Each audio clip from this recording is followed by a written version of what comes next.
এটা হচ্ছে মালদা ডিস্কো মোড়ের চায়ের দোকান, যেখানে একসময় মেলার মতো ভিড় ছিল। এখন সে দোকানে ভিড় নেই বললেই চলে। কারণ কি?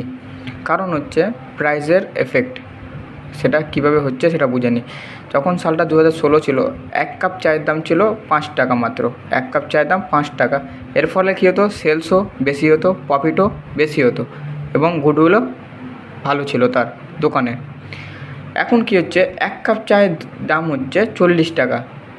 মানে ভাবতে হচ্ছে এক কাপ চায়ের দাম 40 টাকা। ফলে হচ্ছে সেলস কমছে, প্রফিটও কমছে এবং গুডউইলও কমছে। মানুষ যাচ্ছে কম।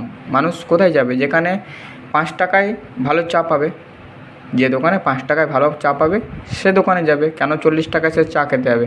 এর ফলে কী হতো? আগে যখন মানুষ আসতো, এখন কিন্তু মানুষ সেখান থেকে বেরিয়ে চলে যাচ্ছে। এর ফলে কী হচ্ছে? গুডউইল চাওয়ালা ভেবেছিল আমার ভালো সুনাম আছে দোকানে, তো হট করে দামটা বাড়িয়ে দিই 5 টাকা থেকে 40 টাকা। তাহলে কী হবে? প্রফিটটা বেশি হবে।